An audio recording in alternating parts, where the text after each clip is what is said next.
Last week I put up a video about flight anxiety, how to overcome it, top tips for dealing with it, coping in the moment. Because I know a lot of you guys, like I did last year, are flying to China. And even if you're not going to China, even if you stumbled on this video just because you're headed on some long haul flight soon, maybe it's your first one, don't worry, I got your top 10 tips right here.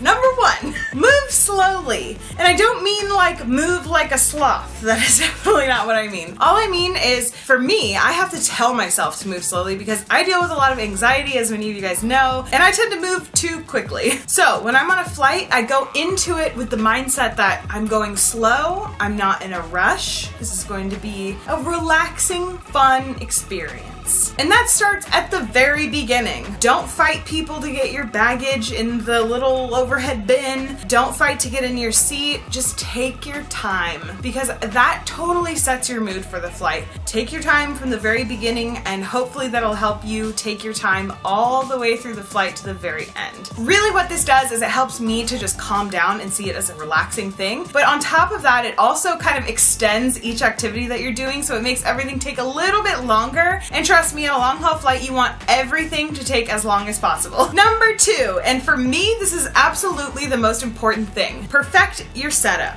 So on my flight to China, the first thing I did before the plane even took off, I tried to make it as comfortable as I possibly could. So I put a pillow behind my head, I had a blanket easy to reach. I actually took all the stuff out of that back pocket of the seat in front of me, and I don't remember where I put it, but I put it somewhere else, just because having an inch of extra room can make a huge difference. The other thing I did was I took a lot of stuff out of my purse. I only included the things I planned to use in flight, and some of the things I planned to use in flight I left in my carry-on bag, because guess what? You can stand up during the flight, you can get stuff out of your bag. It's very nice. What I'm saying is you don't need every single thing right there with you the entire time. You can get a lot comfier on your flight if you don't have a huge bag in between your feet. Basically, I got in my seat and kind of like designated space for everything. I'm like, my phone goes here, my headphones go here, and I was just kind of like organizing as if I was like settling into kind of a new home or like a new hotel. I felt like I claimed that space as my own. Perfect your setup, it's important. Number three, take your shoes off. I feel really creepy saying that for some reason. I don't know why. I used to be so anxious about taking my shoes off on flights because I was super concerned that I would take them off and then people would smell my shoes and I would inconvenience others somehow. I overthought it. Stop thinking about it. Just take your freaking shoes off. You're gonna be on this flight for a long time. You deserve to take your shoes off. The other thing is that going in the air can actually mess with your circulation. I don't know much about the science about it, in case you can't tell. All I know is that when I take my shoes off on a flight, I feel much better afterwards. I can move better, my feet don't feel all like swollen as much, and like, I don't know, it just feels better. Number four, do not count the hours or the minutes. Do not count. Don't continually check your phone. Don't look at that flight tracker thing until you're at the very end. When I track the hours, I track the minutes, I'm tracking where our flight is. I find that it's kind of depressing when you're on a long flight because you just want to be at your destination. And it can actually make the time feel like it passes a lot slower. It's best to just not think about it too much. Time doesn't matter on a long haul flight. Number five, move around or do some seat exercises. I highly recommend moving around, but if for some reason you don't want to, just do some exercises in your seat. You're gonna look kind of funny, but actually if you're going to Asia, you probably won't look funny because a lot of people do seat exercises. And actually,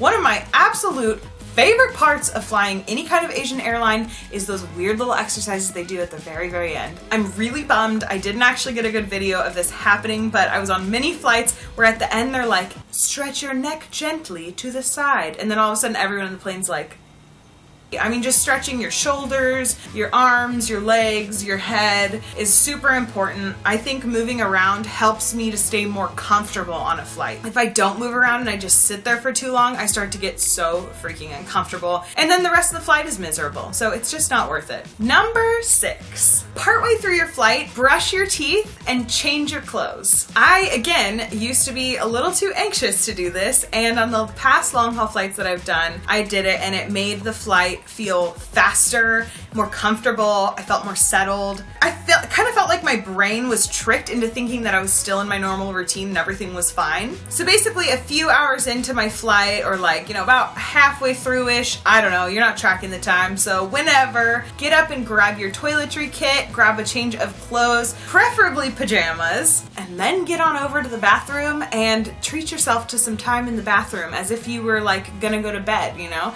So you brush your teeth, wash your face, change into your pajamas, and try to take a nap if you can. I cannot sleep on flights, so for me it was like, oh, I'm just gonna get comfy in my jammies and I'm gonna watch a movie and it's gonna be great. But I don't know what it is about doing this, it just makes the flight so much better. Don't worry about like looking weird or being judged for it. I know some of you are probably like, why would you feel like you're being judged? Who cares? It's because I dealt with a lot of anxiety back in the day, okay? And I still deal with anxiety now, and these are things I think about, so if you guys think about them too, you're not alone. Sometimes I'm like, I dare you to judge me for brushing my teeth on the flight. Like, sometimes that's how I deal with it.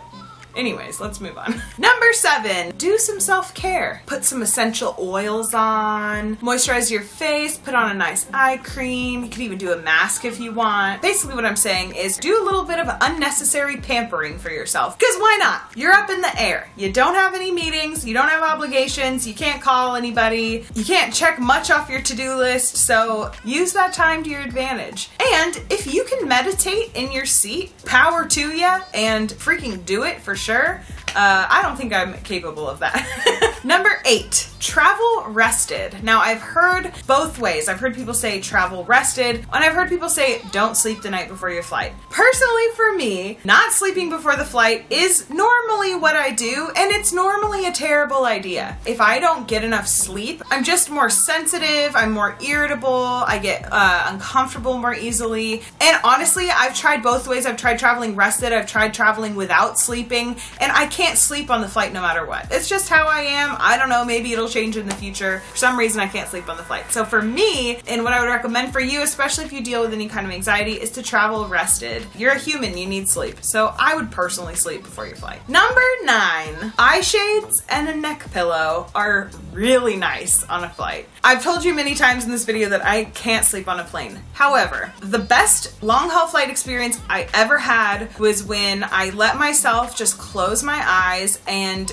relax and rest. I had just been so busy, you know, leading up to this flight. I'm like packing, and it's just a lot of stress and there's a lot going on, and I just was like, my body needed a freaking break. And even though I wasn't sleeping, I had my eye shades on, so everything was really dark. I had a blanket, I had my neck pillow, and I was super comfortable, like honestly super comfortable. I put my seat back as far as it could go. Sometimes I feel bad when I do that, but I kind of stopped feeling bad, especially on long haul flights, because you know what? I gotta do me. So yeah, I would highly recommend getting yourself a pair of eye shades. Just get a pair of cheap ones. They're like everywhere. But a neck pillow. I'd highly recommend one with those micro beads. Those are the most comfortable. I'll put a link down below. So our last tip, number 10, is to download a lot of media that you have not consumed yet. So if you are a big fan of YouTube like I am, you subscribe to like a ridiculous number of people, you can actually go to a YouTube video on your YouTube app on your phone, and you can download it for offline viewing. And so that way, if you're like me and you can never get your freaking laptop to connect to the flight's Wi-Fi, I don't know why, I've never been able to get my computer set up on Wi-Fi on a flight. Anyways, that would help a lot. Basically, you can just download a crap load of YouTube videos for offline viewing. I'd recommend that you also download some movies that you haven't watched, especially the super long ones. Basically, my long haul flights for me are a time to catch up on a lot of movies where I saw a trailer and I was like, oh, I want to go see that so bad. And then it's like 2 years later and I still haven't watched it. The flight is the time to catch up on these movies, you guys. I probably watched at least 5 movies on my last flight. It made the time go very fast. And the great thing is that when you are on a long haul flight, 99.99% of the time, the airline has media already on that little screen on the back of the seat in front of you, and they have a bunch of new release movies on there that are sometimes even in theaters. It's kind of crazy. I don't know how they get the rights to do that, but it doesn't matter. This is the time to be lazy and unproductive. So take advantage. And television shows. Oh my gosh, if there's a TV show and there's a whole season you haven't watched, download the whole freaking season. You can binge watch it on the flight. You can lay back, you can put your neck pillow on, put your eye shades on, put on your noise blocking headphones. Oh, that's another thing. Noise blocking headphones are really nice. Add that to the list from before. Eye shades, neck pillow, noise blocking headphones. Those are really, really nice items to have on a flight. When I actually flew from China to the US, I had like 10 hours to do a bunch of work. What a productive time I'm going to have. Guess what I did out of that list?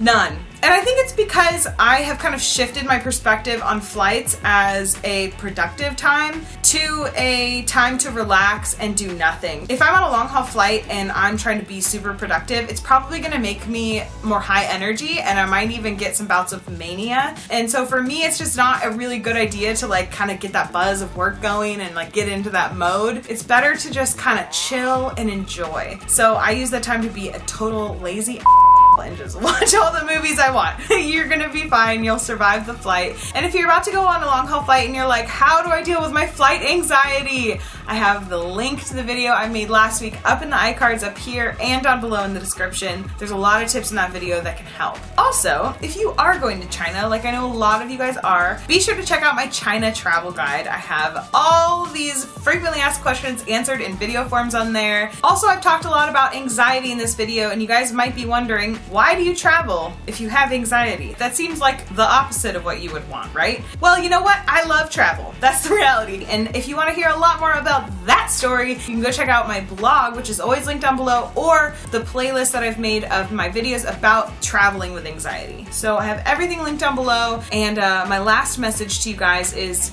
you freaking got this, okay? You got it. You can do it. It's not gonna be so bad. I think these long haul flights get built up in our heads to something that they're not. The reality is, as humans, we spend so much of our life waiting. We wait in lines, we wait in doctor's offices, we wait all the time, and we're quite good at it. So you'll be fine. Just enjoy it. Thanks for watching. I will see you guys very soon. Okay, bye.